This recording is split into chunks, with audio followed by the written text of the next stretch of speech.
Hey, greetings, ladies and gentlemen. Lieutenant Colonel Alan West here, and welcome to the Steadfast and Loyal podcast. You gotta light 'em up before they burn it down. Better dig deep, put 'em in the ground. Blood on their hands, they're hellbound.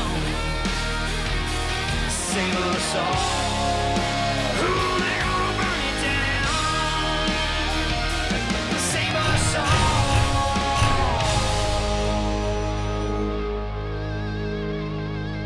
before they burn it down.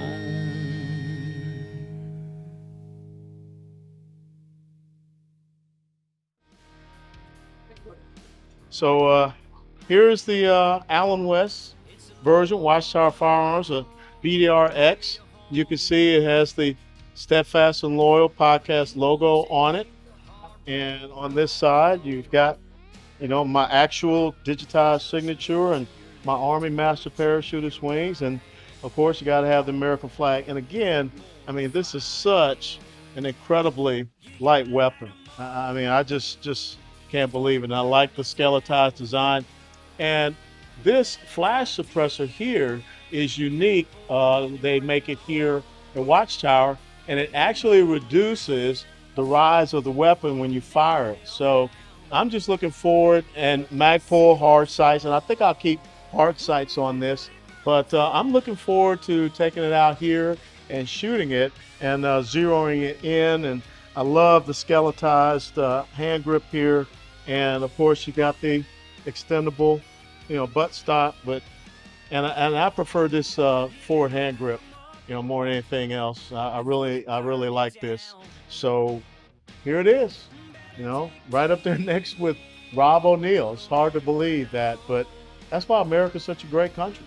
Where a kid born in the inner city of Atlanta, Georgia, can have an AR-15 designed by him and with his signature on it, limited edition. So check out their website, watchtowerfirearms.com. And if you want, you can purchase one of these.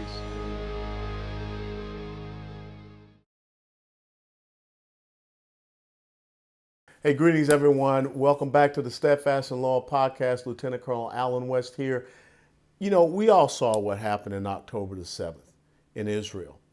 And when you look at that, I think it a correlation to what we have here in the United States of America. There's a reason why the founding fathers gave us the Second Amendment. Because when you think about the responsibility, the well-regulated militia, well-regulated meaning well-trained, militia meaning all of us, being necessary to the security of a free state, the right of the people to keep and bear arms shall not be infringed. Because you have a responsibility not just to protect yourself, but you have a responsibility to protect the sovereignty and the freedom of this incredible country. And so I want to talk with someone that I've known for quite some time, a very dear friend, a very outspoken advocate in the Jewish community about Second Amendment advocacy, and that's Yehuda Remer.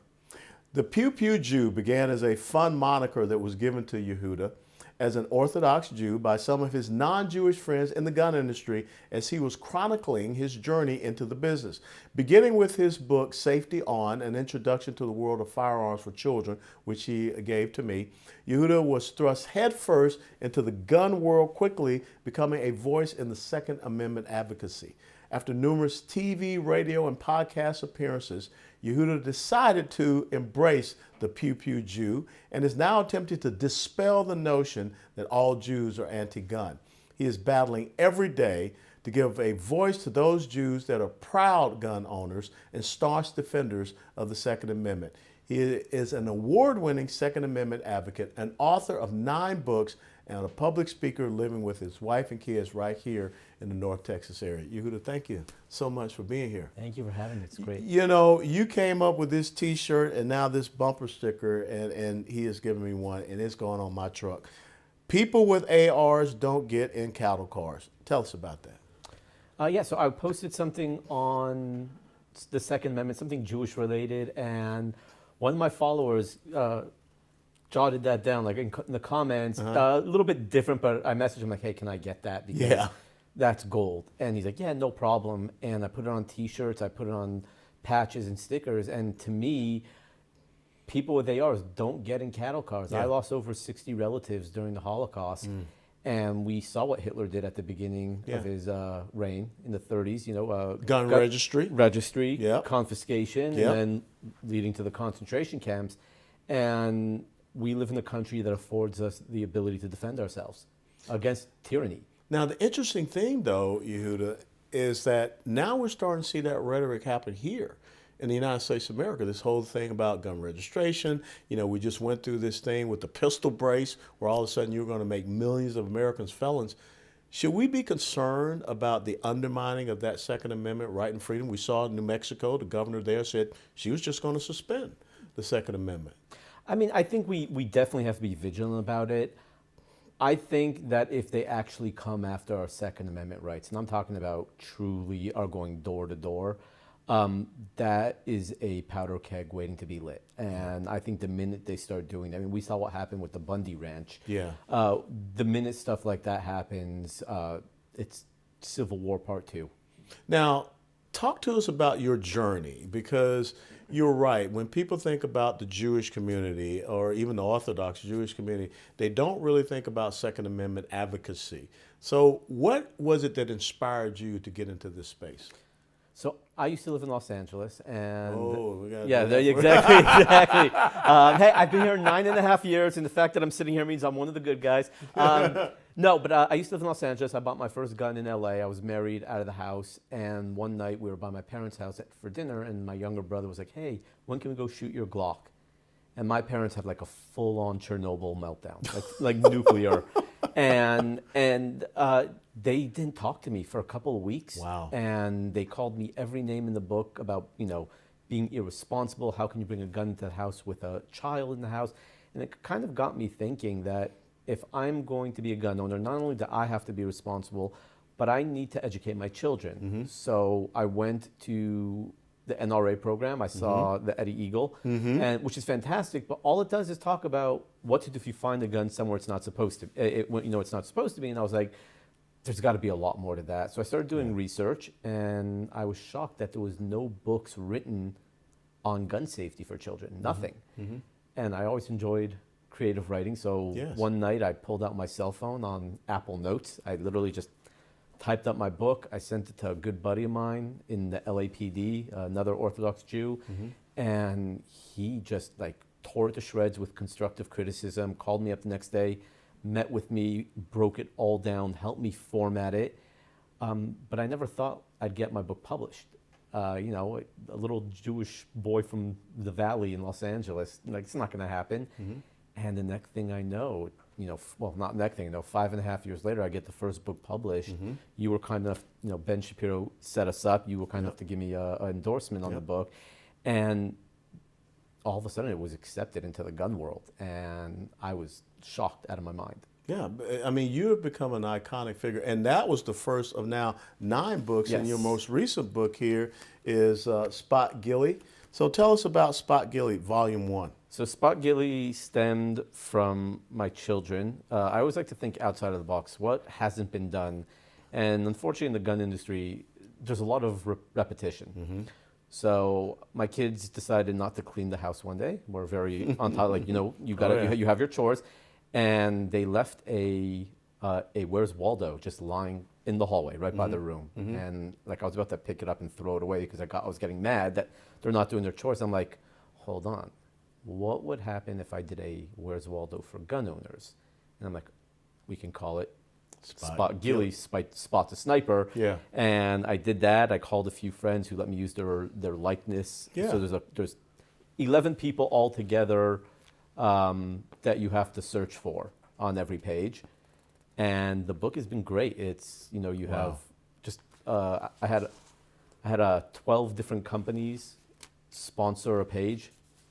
And it's been it came out about 3.5 weeks ago, and it's doing pretty well Christmas time, because the way I'm pushing it is, Christmas morning, just wake up with your kids, coffee, hot chocolate, cuddle up and Spot Gilly. Spot Gilly. Now let's shift over to what happened on October the 7th. horrible, tragic day. I mean, I don't understand how the world cannot completely condemn this. But how do you think would Israel having a version of the Second Amendment made that a little bit different? I mean, I think, it's like the argument that people talk about the Warsaw Ghetto Uprising, that if the Jews did not have their guns taken away by Hitler 10 years beforehand, give or take 8 years beforehand, whatever it was, a lot of things could have changed. 300,000 Jews just in Warsaw.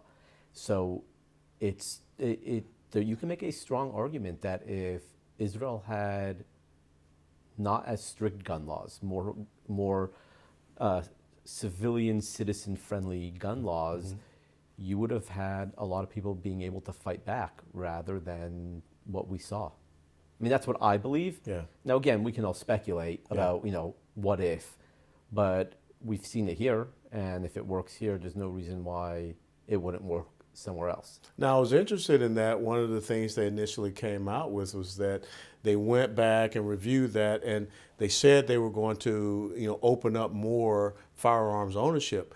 But was that more of an optics, smoke and mirrors? No, they actually they're cranking out gun licenses left and right. They're doing that, which I'm happy to see. And good thing is most of the people who are getting the license have at one point been in the military, so they're at least somewhat familiar. My big critique, and again, it could have changed last I saw, is up until October 7th, a civilian was not allowed to own any sort of long gun, not even a .22. You were only allowed to own one handgun. It had to be registered, and you were only allowed to own 50 rounds of ammo at any given time. My understanding now is they've upped it to 100 rounds of ammo. Okay. And I have friends in Israel like, yeah, we can have 100 rounds. I'm like, dude, I carry 100 rounds on ammo on me on any given day. You know, with what I'm carrying plus 3 spare mags. I'm like, so it's crazy. I do know they were giving out long guns as well. I just don't know who were the recipients. I don't know if it was actual reservists or just a normal everyday civilian. That I couldn't find that answer, but they were giving them out. So hopefully, I think they've given out a couple 100,000 license in the last. Is there a training process for that, or? So technically there is. There's also like a whole psychological evaluation that you have to go through, and usually it's in person. From my understanding now, it is over the phone. That way it speeds up the process. Otherwise, it would be tedious and overwhelming. And I do believe it still takes about a week to get the license, which, again, to me, I think is crazy. I think you're literally at war. Yeah. With Hamas still shooting rockets in, people coming in, shooting up places. Not to mention Hezbollah. Right, coming, absolutely. That's another front that's opening. And the countless threats from all the other countries surrounding Israel. It's wild. I have family there. I have a cousin on the front lines. Thank God he's okay still. Yeah. But you don't know. It's a scary time. When you look at what's going on in our streets here, I mean, folks are saying, well, they're pro-Palestinian. No, you're pro-Hamas because Hamas is the governing authority in Gaza. Right. What concerns does the Jewish community have? And we just saw the recent testimony of those university presidents. Is this whole thing about what you say here, people with ARs don't get in cattle cars, is this starting to awaken in the Jewish community that we got to protect ourselves? 100%. I've been to the range, since October 7th, I've been to the range probably about 70 or 80 times, just since October 7th, training people. Wow. People have been, the people who used to call me gun nut and, you're a conspiracy theorist are now, hey, can you help us buy our first gun? And I'll take them to the range. I show them proper grip, stance, walk them through. There's a great gun range in Plano called Mr. Guns who has opened their doors to me. They created a deal for me specifically that I can take people there and train them on a really low budget level, so that way they can take the money and invest it into their first gun. Yeah. So I've been there, and people are waking up. Some of them some people are waking up, but there's still that irrational fear of firearms. Yeah. But there definitely is a great awakening right now among Jews across the country. And what's interesting is they're not waking up because of what's happening in Israel. They're waking up because of what they're seeing in America. Yeah. So it's interesting to watch. You know, we passed campus carry here in the state of Texas, well, I guess about 6, maybe 7 years ago. Yeah. Yeah. So when you look at what is happening on these college campuses, are the young people starting to understand that they need to be able to protect and defend themselves? It's interesting. I think you have a small minority are. I do think that unfortunately so many colleges now are so left-leaning that they're indoctrinated. Even the young Jewish students that are... So the young Jewish students, I mean, I think they would love to be able to carry. Now, I know in Texas, you don't have a lot of like Jews, at least to my knowledge, going to, Texas campuses. A lot of them are going to either, YU in New York, or a lot of University of Florida has a large, yeah. So I don't know. I mean, again, it's also a mentality, right? You can be terrified of something, but you're still more scared of, well, we just don't want a gun. We'll call campus police. They should have more security on campus. Call it. I'm like, well, no, that's not how you are your own first defender, right? Absolutely. Like, so I do know I've taken some young guys here who are in school shooting. Okay. They definitely are planning on carrying. But I think overall, you have a lot of people, college students, getting the training, but not yet carrying, because I'm sure you will agree with me. Carrying a firearm, it's a mentality. It is. You need to be mentally prepared. Yes. To be carrying. Yes. So. Well, it's interesting, you talk about it, because I remember I had the opportunity to go speak at the University of Michigan, and it was on the whole, carry issue and, the Second Amendment.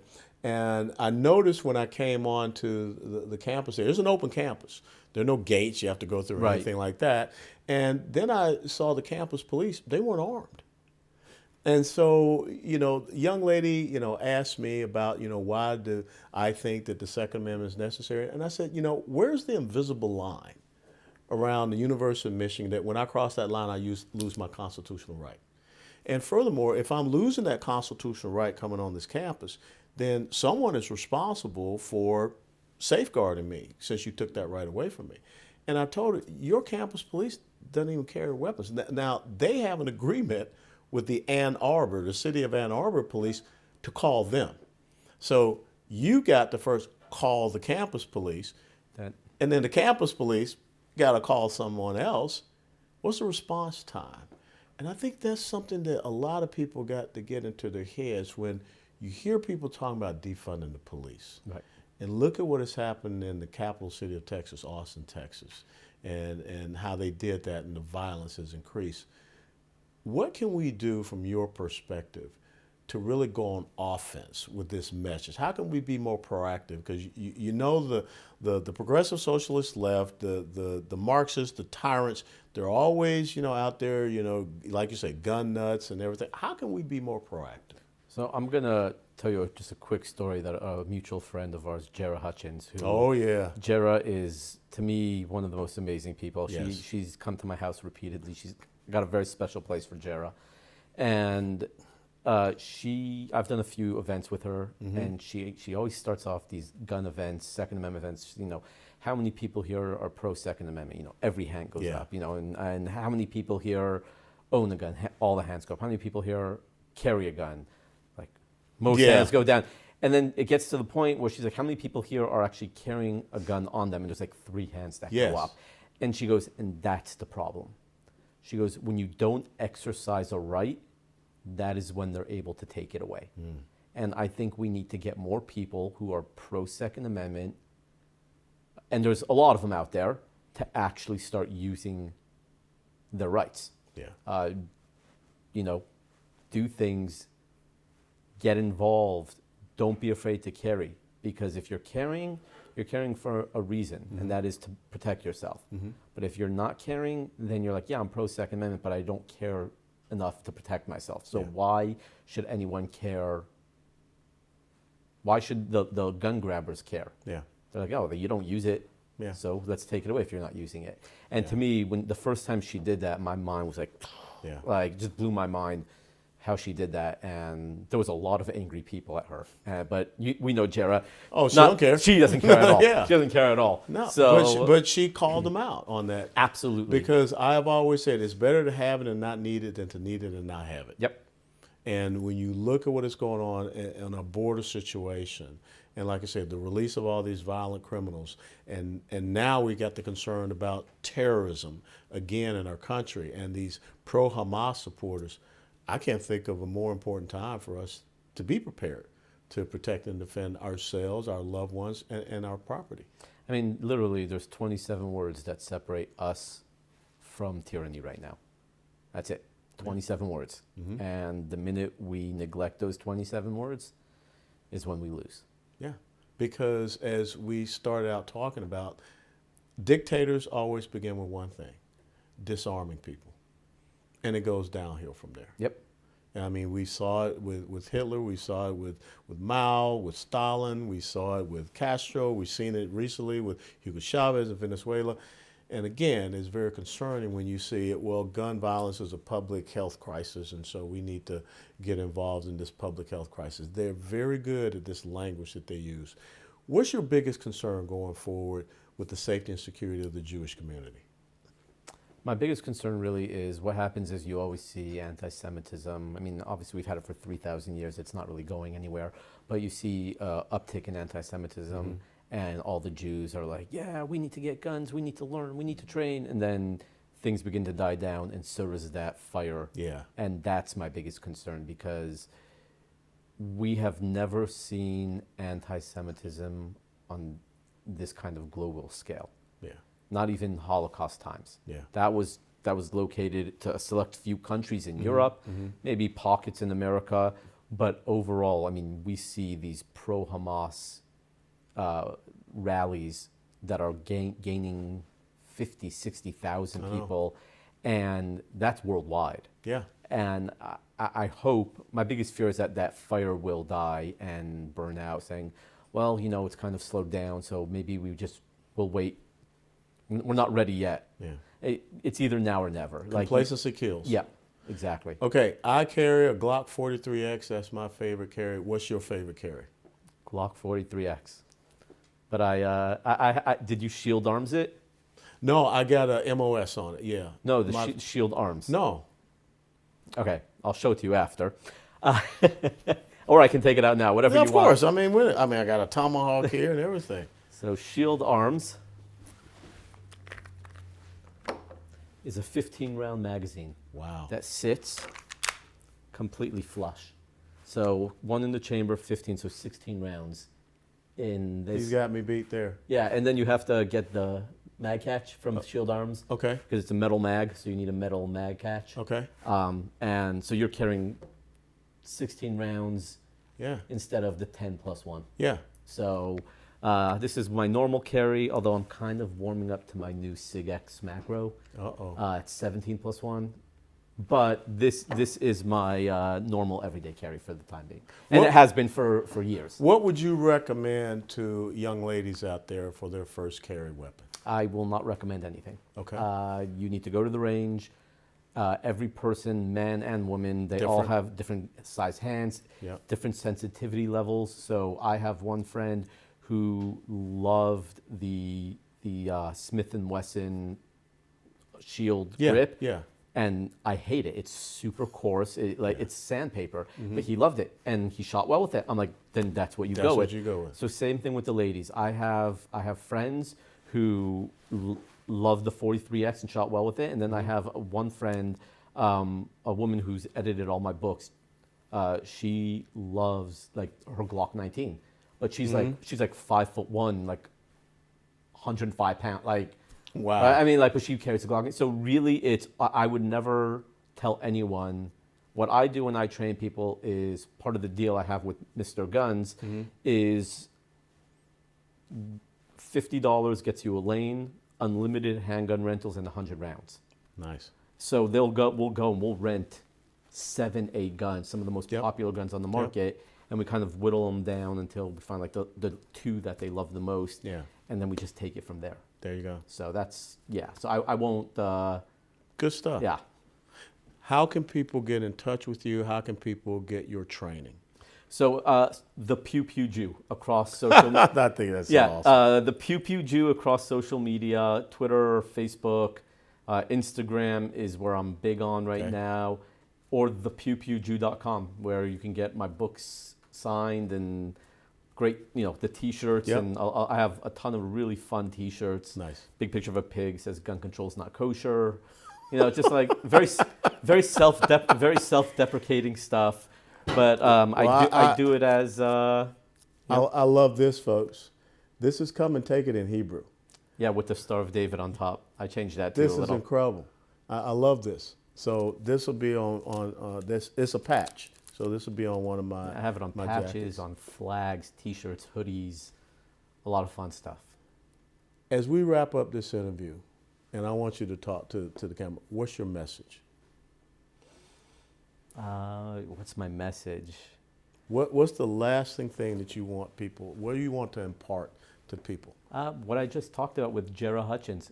Exercise your Second Amendment rights, because if you do not exercise it, that is why and that is when they will come and take it away until it's too late. You realize, like, hey, they're coming after it. Well, we're not using it. So that, I think, is probably one of the most important messages. You need to exercise your rights or they take them away. Absolutely. Yehuda and I will be doing some shooting together on Thursday, the 21st of December at 10 o'clock. If you can, come by the Frisco Gun Club. We're going to have some long guns out there, and Yehuda has a very special gift that's going to be presented to him by Watchtower Firearms. So come by and meet this incredible young man, my friend, because he's right. You got to exercise that right. And so we'd love to see you all out there Thursday, the 21st of December at the Frisco Gun Club at 10 a.m. Yehuda, thank you so much for joining us here. Thank you for having me. At the Steadfast and Law Podcast. Absolutely, thank you for having me. Ladies and gentlemen, thank you for taking the time out of your busy schedules to be with us. And if you like this podcast, please go and support him at the Pew Pew Jew, but also click the like button, share it with others. And until next time, you can't be steadfast and loyal if you've been disarmed. Before they burn it down.